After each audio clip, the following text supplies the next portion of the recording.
Bom dia, você que nos acompanha em mais uma entrevista ao vivo promovida pelo portal DC+, e pelo jornal Diário dos Campos. Para falar um pouquinho sobre algumas dúvidas que muitas pessoas têm relacionadas ao trabalho do PROCON e também a questões relacionadas ao direito do consumidor, a gente convidou hoje o coordenador do PROCON aqui de Ponta Grossa, Leonardo Verlang, para conversar com a gente sobre esses assuntos. Bom dia, Leonardo, obrigada pela sua presença e pela sua disponibilidade.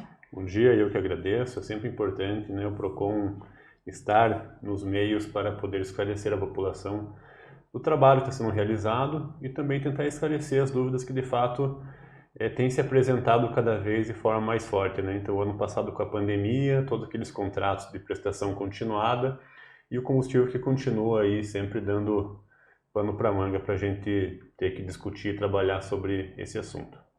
Então vamos começar falando sobre o vilão mesmo das últimas semanas, que é o preço do combustível. Com os aumentos sucessivos da Petrobras, o valor da gasolina, do etanol e do diesel, um acaba sendo puxado pelo outro, tem subido muito, chegando a alguns preços que a gente nunca tinha visto por aqui, Ontem mesmo o PROCON afirmou que notificou 46 postos para prestar esclarecimentos sobre essa alteração de preço antes da hora, ou seja, a Petrobras anuncia no mesmo dia para valer a partir de amanhã, mas os postos já alteraram antes. De que forma que foi feito esse processo? O que o PROCON identificou? O PROCON identificou em uma de suas rotinas, de que no dia anterior ao aumento, ao reajuste nas refinarias, que os postos já haviam mudado as suas placas, como a gente consegue enxergar, já havia feito a mudança antes mesmo de ter recebido o produto com o reajuste.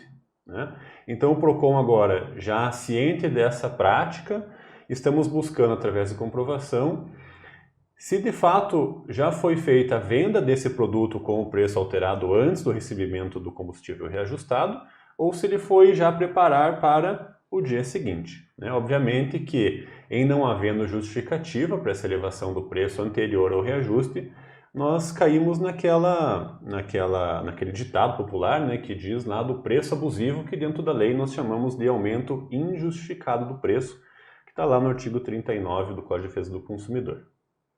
Em relação a essa questão do chamado preço abusivo, de que forma que o consumidor pode identificar, considerando, por exemplo, o preço da gasolina? Agora a gente está tendo vários aumentos mesmo nacionais, mas como que o consumidor pode identificar, pode denunciar o que ele acha que está errado? Para o consumidor é muito difícil identificar preço abusivo, porque a gente tem que diferenciar o que é alta do preço, ou preço alto, daquilo que é preço abusivo. Então, o consumidor ele pode até ter uma ideia do que é preço abusivo quando, por exemplo, a Petrobras lá anuncia que houve aumento de 5%. Então, o consumidor ele pode pegar o preço do litro da gasolina lá no dia anterior, colocar os 5% e verificar se o preço praticado na bomba está acima desse 5%. Se estiver acima de 5%, muito provavelmente nós estamos nos deparando de uma situação de preço abusivo, até porque os custos da litragem do combustível não depende só da gasolina em si. Então o posto ela tem lá seu custo com funcionário, tem seu custo fixo, seus custos variáveis, e o combustível é uma parcela que compõe o preço final do combustível. Então, em não havendo aumento das outras variáveis, então o máximo que poderia se aceitar seria os 5%, mas, como eu disse, como existem outros custos envolvidos, é muito provavelmente de que já houve uma abusividade em você repassar integralmente os 5% do aumento, já que tem que ser diluído também dentro dos outros custos apresentados na planilha de custo do fornecedor. E no caso dessas investigações do PROCON, caso o órgão veja que há mesmo um problema, que foi um aumento injustificado, que foi um aumento antes do tempo, o que acontece com esse posto de combustível? Então, esses postos agora eles vão ter que apresentar a documentação solicitada.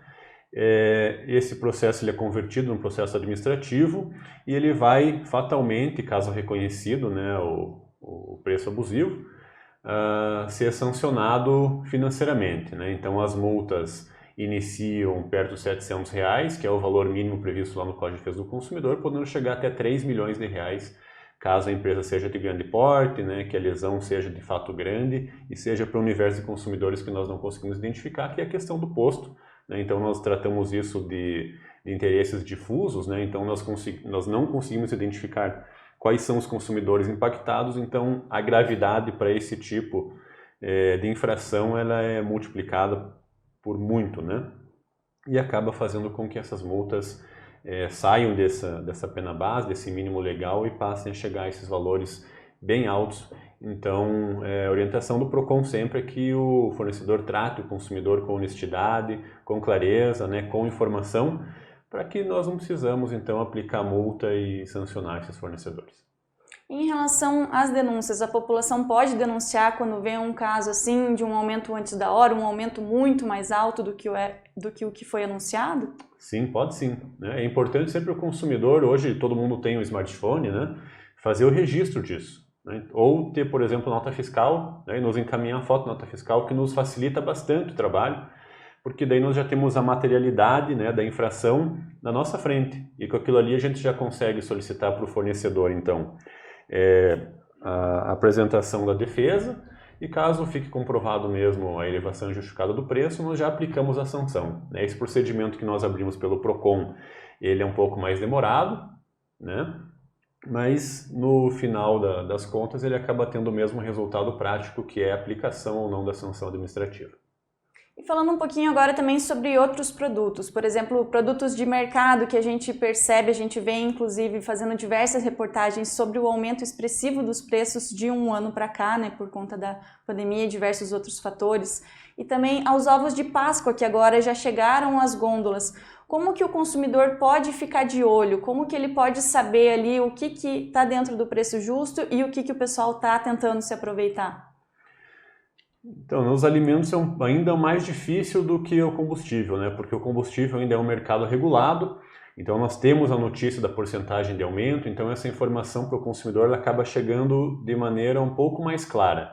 Na questão dos alimentos, nós temos diversos impactos, né, que incidem sobre esse alimento. Então, por exemplo, os benefícios governamentais que tiveram um aumento da renda do brasileiro, né, ou, vamos dizer assim, a compensação pela perda, e também houve a inserção nesse mercado de consumo de pessoas que não tinham nem o básico existencial, fez com que tivesse uma pressão sobre os alimentos da cesta básica. Então nós vimos aí ao longo do ano 2020, né, um aumento muito forte do preço do arroz, do feijão, do óleo de soja. Então nós tivemos todas essas pessoas no Brasil que receberam o benefício do governo puderam comprar comida para ter na sua casa. Isso fez com que houvesse uma pressão maior no preço dos alimentos.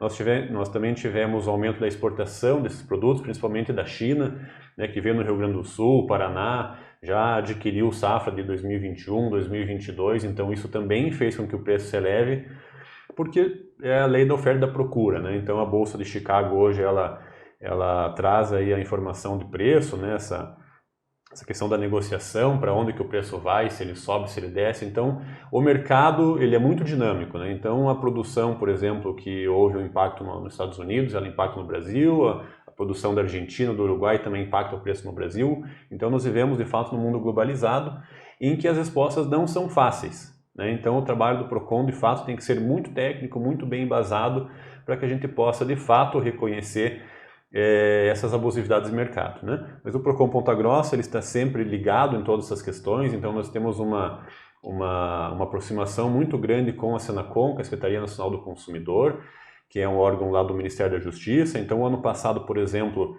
do arroz, né, nós conseguimos, através de conversas aí com o próprio governo federal, para que a gente permitisse ou aumentasse a concorrência, né? Então foi retirado o imposto de importação do arroz para ver se nós conseguimos então colocar mais concorrência dentro do mercado brasileiro e trazer esses preços mais para baixo.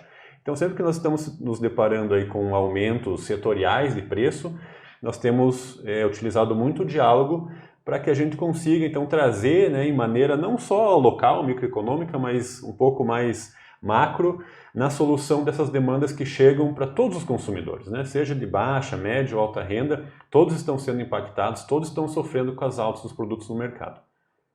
Falando um pouco além dessa alta geral dos produtos, no ano passado o PROCON divulgou que fez diversas ações de fiscalização justamente porque muita gente ficou com dúvida dos preços, se eles estavam subindo normalmente por conta do mercado ou se era uma prática abusiva.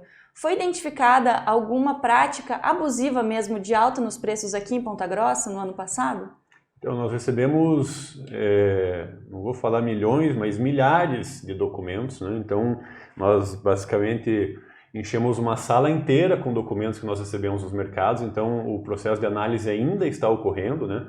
Mas de uma análise prévia, assim, de alguns fornecedores, nós não conseguimos identificar uma situação de oportunismo do empresário local, né? Então, basicamente a totalidade do que nós encontramos até agora é um repasse daquilo que eles receberam do distribuidor ou receberam do produtor, né? Então é uma cadeia, né? Então aumenta lá na ponta, lá no produtor, é repassado isso para o distribuidor passa isso para o lojista e o lojista obviamente passa isso para o consumidor. Então por isso que eu digo que é difícil muitas vezes o consumidor atestar o que é preço abusivo ou não, porque depende, né, de uma análise histórica, depende da análise de quanto que aquele lojista comprou, quanto que ele está vendendo, se ele de repente aumentou sua margem de lucro num período em que deveria ser mais socialmente correto, digamos assim, né, de não elevar, não onerar ainda mais as famílias num momento complicado, mas não foi o que nós identificamos, pelo menos em grande parte dos fornecedores que nós já conseguimos analisar e também dos produtos que nós solicitamos essas relações, esse histórico de preço de compra, venda, né, para a gente conseguir identificar o que é ou não um preço abusivo. Que bom então, né? Falando agora um pouquinho de outro assunto, em relação às compras online. Com a pandemia, o fluxo de compras online aumentou muito, mas ainda tem muita gente que tem resistência de fazer compras pela internet, por medo ali, não sabe qual que é o seu direito, não sabe se o produto vem com defeito, se vai servir. Quais que são os direitos do consumidor nesse caso das compras online? Os direitos do consumidor são os mesmos que estão lá no CDC, que a gente já está acostumado, né? Então, por exemplo, produto que apresenta vício, a questão da garantia, dever de informação, todos esses direitos lá que nós já estamos acostumados à venda presencial, ela também vale para a compra online. A compra online, na verdade, ela traz um direito a mais que a compra presencial não permite, que é o direito de arrependimento, né? Então, dentro do prazo de 7 dias da contratação ou do recebimento do produto, o consumidor pode se arrepender, né, e informar dentro desse prazo de 7 dias de que não quer ficar com o produto. Obviamente que isso não é você comprar o produto, usar, abrir, né, utilizar o produto e daí fazer a devolução, porque aí foge um pouco do espírito da lei, né? Então o espírito da lei é você se deparar com algo que você não esperava que fosse aquilo. Então, por exemplo, comprei um item de decoração, lá parecia que tinha 1 metro de altura e quando chegou tinha 10 centímetros, né? Então o consumidor ele verifica que aquilo que foi apresentado para ele no momento da venda não era aquilo que ele esperava, então por isso que dá o direito do consumidor sim de desistir dessa compra e fazer a devolução, sendo que todo esse trâmite de devolução de produto deve ser arcado integralmente pelo fornecedor. Então custo de logística reversa, de devolução de produto, tudo recai sobre o fornecedor. Agora, com relação à resistência do consumidor, é importante que o consumidor, de fato, ele tenha certeza de que ele está adquirindo o produto de uma loja verdadeira, né? Porque nessa época de pandemia, assim como aumentou muito a venda por comércio eletrônico, aumentou também gigantescamente o número de fraudes, né? Então, de sites maquiados que parecem ser de grandes redes do varejo.com, que na verdade são cópias, né, muito parecidas com as lojas. Nós tivemos também muitas fraudes com relação a boleto, então pessoas que queriam antecipar suas dívidas ou quitar, né, ou que quem perdeu o emprego lá pegou a sua rescisão para quitar alguma dívida, e em vez de procurar os métodos normais de contato com os fornecedores, né, seja através do 0800 ou através de algum aplicativo, alguma coisa assim, ele entrou num site, pesquisou lá num provedor de busca na internet, e o primeiro site que ele apertou não era um site oficial, era um anúncio fraudado. Ele clicou ali, gerou um boleto fraudado, pagou achando que tinha quitado bem e acabou caindo num golpe, né? E há muita dificuldade de se identificar os responsáveis nesse tipo de situação e o consumidor acaba sendo lesado em valores bem significativos. Quais são alguns indícios, alguns sinais que o consumidor pode procurar no site para ter a garantia de que ele é confiável, de que é o site original, ou mesmo sendo uma loja menor, desconhecida, que ela realmente é uma loja que vai enviar o seu produto? Existem algumas questões técnicas, né? Então, por exemplo, aquele cadeadinho lá na barra de endereço, ela já identifica que esse site ele tem já uma tecnologia um pouco mais avançada, né? Normalmente esses sites de compra online todos detêm essa tecnologia. Por lei é obrigado com que lá no pé da página seja informado o CNPJ, endereço, telefone de contato, né? Pelo menos alguma forma de contato com o consumidor. Então, se o consumidor não identificar uma dessas informações lá no pé da página, já desconfie, né? Porque já é aí um indício de fraude. E desconfiar muito dos preços mirabolantes, né? Então aqueles produtos que você acabou de ver serem lançados na mídia, né? Celulares de última geração que custam 3, 4, 5 mil reais, você vê na internet às vezes vendendo a R$1.000 o mesmo produto, então desconfie porque quando o milagre é muito grande, né? Tem aquele ditado que até o santo desconfia, então tentar evitar cair nesse tipo de situação, né? Muitas das compras realizadas através das mídias sociais, né? Aquela que o consumidor hoje está o dia inteiro ali, né, das mais famosas, muitas vezes vem anúncio de produtos com preços muito bons, né, e quando você clica ali parece que é de fato uma loja virtual e quando você vê cai numa loja falsa e o consumidor acaba tendo prejuízo, né? Então é muito importante, uma dica muito importante, tanto do boleto fraudado quanto da compra falsa, é o consumidor na hora que ele for fazer o pagamento, ele identificar se o favorecido daquele dinheiro que está sendo pago, né, daquele título,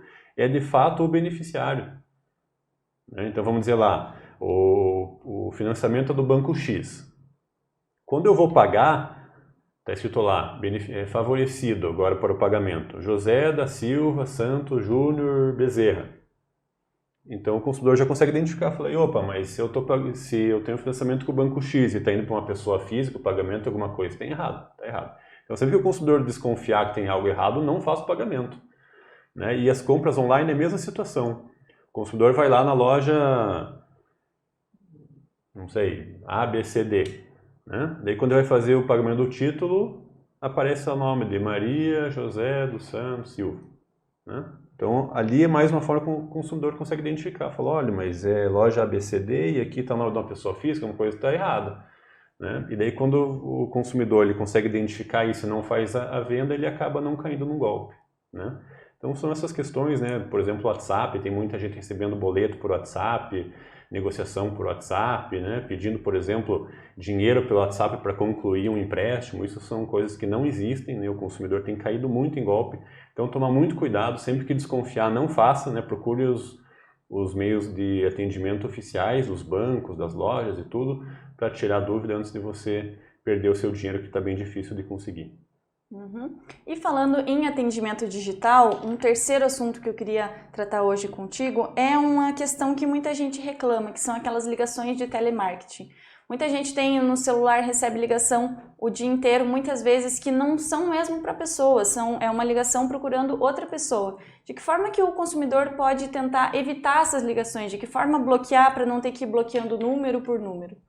Isso também, o resultado dessa plataforma que eu vou passar para vocês, ele também é um resultado que veio dos PROCONs, né, juntamente com o Sistema Nacional de Defesa do Consumidor e os bancos, né? Nós, na verdade, começamos lá com a telefonia e daí os bancos acabaram aproveitando a mesma tecnologia da telefonia para também aderir de forma autorregulamentar, né, essa plataforma do nãomeperturbe.com.br, em que o consumidor vai até esse site consegue cadastrar o seu número, o seu nome, o seu CPF, para que ele não receba mais ligações de telemarketing, né? Então, esse cadastro ele leva 30 dias para ser operacionalizado internamente dentro das empresas e ele então ele passa a restringir, né, o recebimento dessas ligações por parte dos consumidores.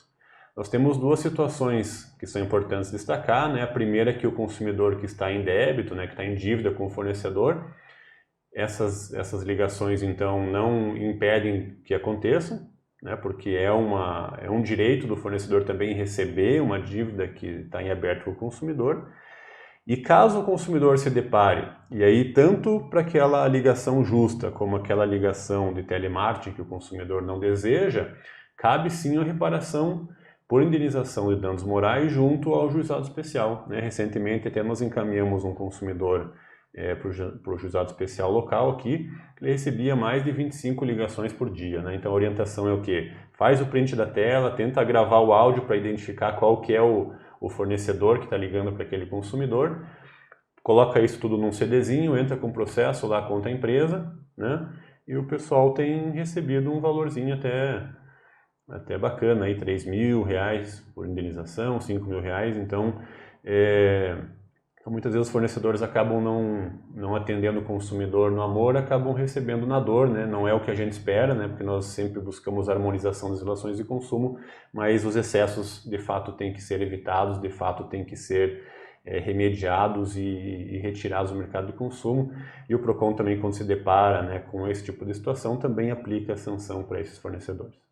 Em relação a essa plataforma do nãomeperturbe.com, ela é válida para bloquear as ligações de quais tipos de empresas? Quais empresas ali que têm acesso a esse sistema que daí param de ligar para a pessoa quando a pessoa se cadastra nesse site? Basicamente todas as empresas de telecomunicação, né, as maiores pelo menos, e os bancos também, né, os maiores bancos, financeiras, instituições de crédito, todas elas estão incluídas nessa plataforma. O consumidor tem a opção de selecionar individualmente cada uma dessas empresas, ou ela pode selecionar todas para que ele passe a não receber telemarketing de nenhuma dessas empresas, né? Então eu já cadastrei, então passei a viver em paz depois disso, então eu indico e oriento não só como consumidor, mas também como PROCON. Mas caso as empresas não respeitem ou o consumidor tenha outro tipo de problema com ligações, é possível também abrir processo através ali dos direitos do consumidor, né? Com certeza, pode ir até o PROCON, né? O consumidor identificando qual é esse fornecedor, nós entramos em contato com o fornecedor para que ele cesse imediatamente as ligações. E também o consumidor tem a opção de buscar uma indenização aí por danos morais, né? Por todo esse estresse que ele passa em razão das ligações, que muitas vezes recebe lá de madrugada, sábados, domingos, né? Que a lei não permite que você receba essas ligações no seu período de descanso. Então, o consumidor também passa a ter o direito a ser indenizado em razão disso. Tá certo. Leonardo, quais que são os canais de atendimento online digital do PROCON, considerando agora o nosso lockdown e a pandemia? Durante essa semana especificamente, né, todas as nossas demandas estão sendo através do e-mail procon.grossa@gmail.com. Então, protocolos,